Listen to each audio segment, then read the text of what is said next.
அன்பு உறவுகளுக்கு வணக்கம். நமது ஆண்டவர் இயேசு கிறிஸ்துவனுடைய திருப்பெயரால் உங்களுக்கும் உங்கள் குடும்பத்தில் இருக்கிற அனைவருக்கும் அன்பும் சமாதானமும் மகிழ்ச்சியும் உண்டாவதாக. அன்பு மிக்கவர்களே, ஜனவரி மாதம் 20ஆம் தேதி புனிதர்களுடைய பகுதியில் புனித செபஸ்தியாருடைய நினைவு நாளைத்தான் கொண்டாடுகிறோம். அன்பு மிக்கவர்களே, செயின்ட் செபாஸ்டின் தமிழகத்திலும் கேரளாவிலும் மிக பிரபலமான ஒரு புனிதர்.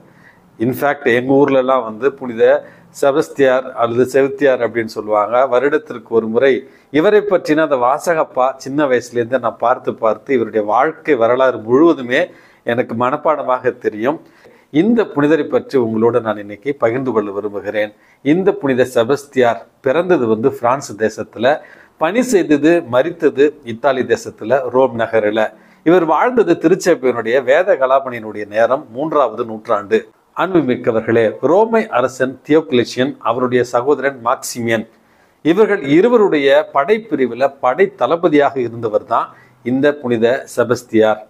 இவரை சித்தரிக்க பயன்படுத்தப்படுகிற திரு ஓவியங்களில் இவர் அம்புகளால் எய்து கொல்லப்பட்டதாக சித்தரித்திருப்பார்கள். அம்புகளால் இவர் துளைக்கப்பட்டாலும் அந்த அம்புகளால் துளைக்கப்பட்டு இவர் மறைசாட்சியாக மரிக்கவில்லை. மாறாக அம்புகளால் துளைக்கப்பட்டு குற்றுயிராக கிடந்த இவரை புனித ஐரின் என்பவர் காப்பாற்றி மருந்திட்டு இவரை உடல்நலத்தில் தேற்றி வைத்தார். அன்புமிக்கவர்களே, புனித செபஸ்தியான் படைப்பிரிவின் தலைவராக இருந்தாலும் பல கிறிஸ்தவர்களை விசுவாசத்தில் உறுதிப்படுத்திய ஒரு புனிதராக பார்க்கப்படுகிறார். பகைவர்களால் காட்டி கொடுக்கப்பட்டு அரசன் முன்னிலையில நிறுத்தப்பட்டாலும் அரசன் பல்வேறு ஆசை வார்த்தைகளை கூறி பதவிகளையும் பட்டங்களையும் கௌரவங்களையும் கொடுத்த நேரத்திலும் எனது அரசர் இயேசு கிறிஸ்து மட்டுமே, எனது தாய் அன்னை மரியாள் மட்டுமே அப்படி என்று வீரமாக தன்னுடைய விசுவாசத்தை வெளிப்படுத்தி வீர மறை சாட்சியத்தை ஏற்றுக்கொண்டவர் தான் புனித செபஸ்தியார். மிக இளைய வயது உடைய பங்குராஸ் என்கிற ஒரு மறைசாட்சிக்கும் ஒரு அண்ணனாக இருந்து அவரை விசுவாசத்தில் வழிநடத்திய ஒரு புனிதராகவும் புனித செபஸ்தியாரை நம்ம பார்க்கிறோம். அன்புமிக்கவர்களே, வாழ்ந்த காலத்தில் பல்வேறு புதுமைகளை இவர் இறை வேண்டலின் மூலமாக பெற்றுக் கொடுத்தார். பலரை விசுவாசத்தில் தேற்றினார். கடைசி வரையில விசுவாசத்துல துணிந்து நின்று ஒரு சம்மனசை போல மறைசாட்சியாக மரித்தார் என்று இவருடைய வாழ்க்கையில நம்ம பார்க்கிறோம். அன்புமிக்கவர்களே, ஆப்பிரிக்கா கண்டத்திலிருந்து ஒரு வில் வீரனை அழைத்து இவருடைய உடம்பை அம்புகளால் துளைக்க கட்டளையிடுகிறான் அரசன். அம்புகளால் துளைக்கப்பட்டு சரிந்து விழுந்த புனித செபஸ்தியாரை ஐரின் என்கிற ஒரு பெண் காப்பாற்றி குணப்படுத்தியதாகவும் அதற்கு பிறகும் விசுவாசத்திற்கு சான்று பகர அரண்மனைக்கு சென்று அரசனை கடிந்து கொண்டார் அப்படி என்கிற இவருடைய வாழ்க்கை வரலாறுகளை பார்க்கிற பொழுது படிக்கிற பொழுது நாமும் நமது ஆண்டவர் இயேசு கிறிஸ்துவுக்காக துணிந்து நிற்க வேண்டும், மன உறுதியோடு இருக்க வேண்டும் என்கிற அந்த உள்ள உத்வேகம் நமக்கு பிறக்கிறது.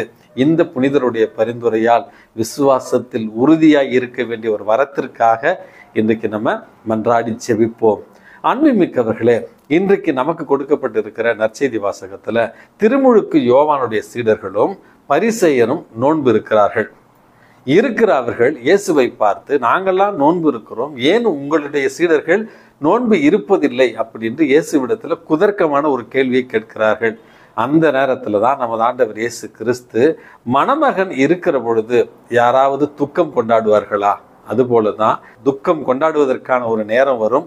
மணமகனை பிரிந்து அவர்கள் துக்கம் கொண்டாடுவார்கள். இப்பொழுது மணமகன் இருக்கிறார், ஆகவே அவர்கள் சந்தோஷமாக மகிழ்ச்சியாக இருக்க வேண்டிய நேரம் அப்படி என்று சொல்லி தன்னுடைய பிறப்பு, தன்னுடைய இந்த பணி வாழ்வு என்பது ஒரு புதிய வழிபாட்டை மக்களுக்கு கற்றுத்தருகிற, இறைவனுக்கும் மக்களுக்குமான ஒரு புதிய உறவை கொண்டு வருகிற ஒரு பணியாக இருக்கிறது. ஆகவே பழைய சட்டங்கள், பழைய வழிபாட்டு முறைகள், பழைய மரபுகள் எல்லாம் களையப்பட்டு இயேசுவில் அன்பை மையப்படுத்திய ஒரு வாழ்வையும் மன்னிப்பை மையப்படுத்திய ஒரு வாழ்வையும் இறை அரசின் விழுமியங்களை மையப்படுத்திய ஒரு இறை அரசையும் தான் நமது ஆண்டவர் இயேசு கிறிஸ்து இந்த உவமையின் மூலமாக சொல்லுகிறார். அதாவது பழைய துணியோடு புதிய துணியை ஒட்டு போட முடியாது, இரண்டுமே கிழிந்து போகும். பழைய மது பைகளில புதிய மதுவை ஊற்றி வைக்க முடியாது, இரண்டுமே அழிந்து போகும் அப்படி என்று சொல்லி தன்னுடைய வரவு என்பது மக்கள் மனங்களில் ஒரு புதிய உடன்படிக்கையின் நினைவு அப்படி என்பதை தான் நமது ஆண்டவர் இயேசு கிறிஸ்து சொல்லி தருகிறார். ஆகவே அன்புமிக்கவர்களே, இயேசு கிறிஸ்துவை நமது மீட்பராக ஏற்று அவருடைய பாணியில தந்தையை கடவுள் என்று அழைத்து இந்த உலகத்துல இயேசுவின் பிள்ளைகளாய் இறை அரசை கட்டி எழுப்பிட இறைவனிடத்துல மன்றாடி செபிப்போம். எல்லாம் வல்ல இறைவன் தந்தை, மகன், தூய ஆவி உங்களையும் உங்கள் குடும்பத்தில் இருக்கிற அனைவரையும் நிறைவாக ஆசிர்வதித்து பாதுகாத்து வழி நடத்துவாராக. ஆமேன்.